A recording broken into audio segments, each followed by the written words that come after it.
But I'm sure everybody will agree that we've been very fortunate to have Greg Ross as our Rotary International's President's representative with us this year. He's engaged with us, he's entertained us as we've just seen then. He tried to first up the other day as well.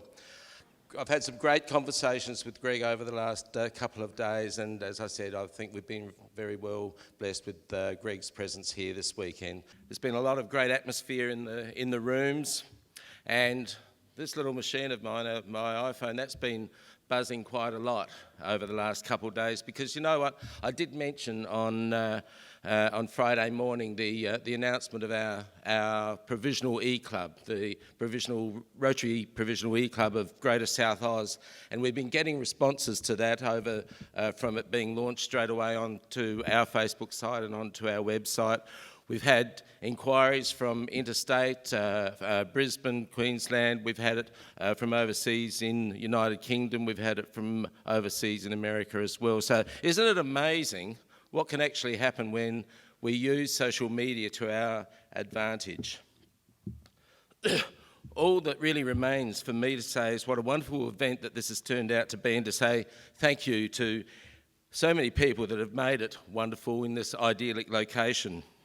There's been a lot of fantastics in the last few days. It's a fantastic conference setting, no doubt about that. We've had fantastic speakers, and particularly our two main platform speakers, where the general public were invited to come and join in and hear them. Keith Abraham, who started the conference with the passion and left us to write down and record our own passions and make sure that we live our lives that way. And to Jill Hicks this morning, who is nothing short of inspirational, is she? An amazing lady with incredible careers and very worthy South Australia's Australian of the Year for 2015. All of our speakers have been exceptional, I believe. Fantastic Rotarians who have joined us and come from across the state and Northern Territory to be with us over the last few days, and fantastic ideas that have been shared.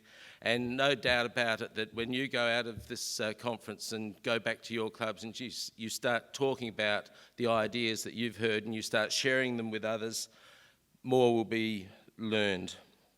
Fantastic sponsors who I'd like to acknowledge once again, our gold sponsors, the City of Port Lincoln, InvoCare, our silver sponsors, the Port Lincoln Hotel, Swim with the Tuna, Sarin Group Property, our bronze sponsors, Tiger Blue, Lincoln Estate Wines, Boston Bay Wines, Safcol, Hague's Chocolates, Meals on Wheels, Missing Link Media, and SA Water. And I'd like to thank the district committees and the district chairs for all their support over the last 8 or 9 months of my role as district governor. I can't not say anything about our fabulous IT group here, headed up by, it sounds rude to say this, but I only know him as Pete the Greek because that's what his email address is. But Pete and his team have done a fantastic job. I'm sure that you'll agree in making sure that PowerPoints work right, the music comes in at the right time, that there were no slip-ups. So Pete, thanks very much, and to Quinn.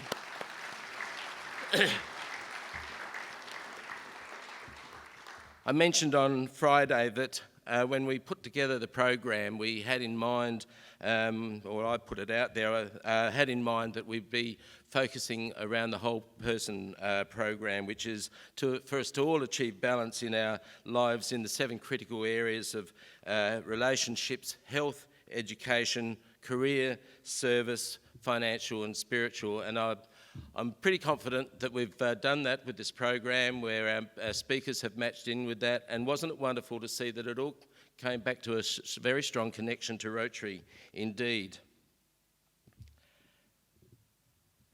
The success of the conference deserves special recognition, and particularly to our committee chairman and his illustrious committee, Richard Jarrett, who's worked methodically over the last 2 years. Yes. Richard, come out. He's worked methodically over the last 2 years and hasn't lost his cool once, or at least not in public. and he has made. Richard's made every step a winner, and you can imagine that with my official visits between July and December, I wasn't on the ground at all for any of those committee meetings. So Richard took the brunt and the main brunt of the planning and management of this committee.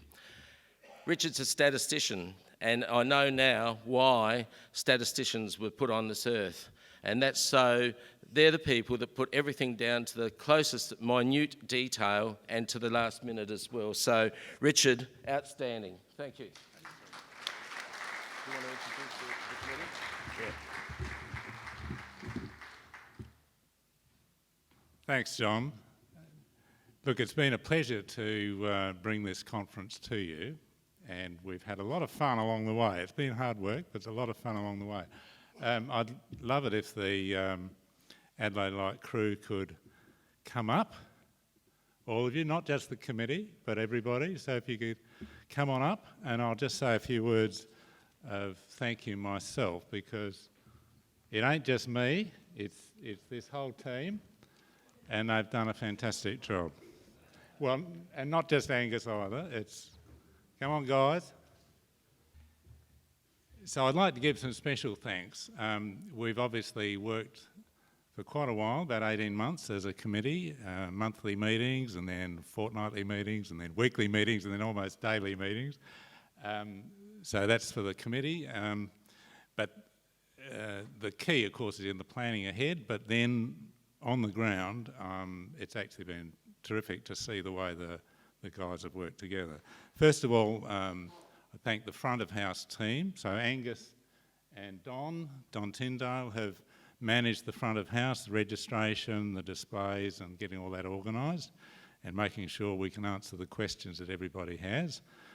There's the in-betweener. Now, so what's been hidden from most of you is that Ellen Tyndale sits down the front here, and she's the one that keeps everybody to time, because she holds up the little signs that say you've only got 2 minutes left, and all the speakers were warned that if they didn't stop, Rob was going to come and stand right next to them, and I don't know quite what he was going to do, but everybody, all the speakers did a terrific job of keeping to time, and it certainly helped a lot. So the backstage team, or the back of house team, led by John Wotherspoon and Rob McClellan, the MC. So I'd particularly like to thank all of them because they've run a very smooth operation backstage, which of course you don't see, and the whole point of it is that you don't see what's going on backstage, but that everything should just flow very smoothly. So thanks, guys.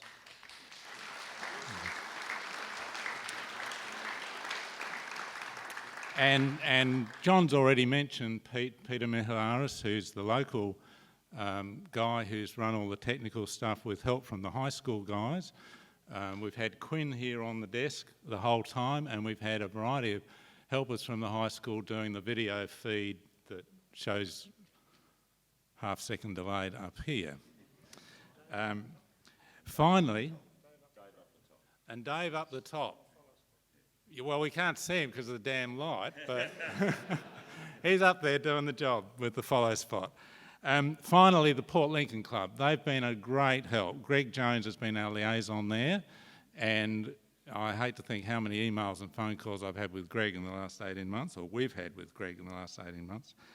But the Port Lincoln crew did the whole setup for the Leisure Centre last night, and didn't they do a fantastic job setting it up? And we probably should thank them in advance because they're putting on the barbecue at Puckridge Park immediately after the close of this, so they've done a terrific job.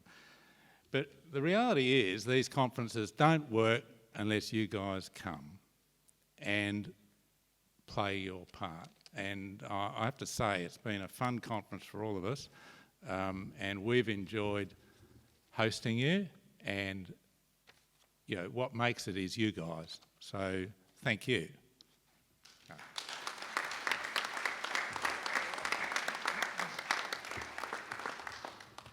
Thank you, Richard, and thanks so much to the team. It's been wonderful leaving the management of the conference to these guys over the last 2 years, really, and it's really very easy for me to be front of house at this conference because I've known that everything back of house is going to be working so perfectly.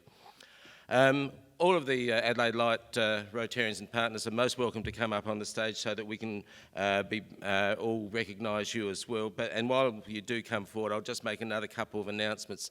Last night we had some raffles for that wonderful wine and the picture, the pendant, and the Ibis accommodation. And that raffle was to aid the End Polio campaign. And thank you for your generosity in embracing that, because we raised $2,404 for that last night to the End Polio campaign.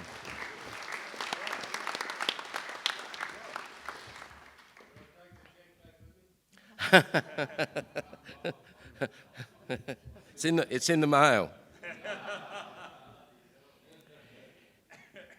Everybody, thank you for joining us here in Port Lincoln. It's a wonderful destination to have come, and I know a lot of you have had a few days beforehand and a few days afterwards. I can't can't leave the podium without saying a special thanks, and that's to my wife Julie, who's really put up with me particularly over the last week or two when I've been struggling with putting the PowerPoints together and things aren't working, and I haven't been quite as good as what I should have been. But it sounds like that's an apology.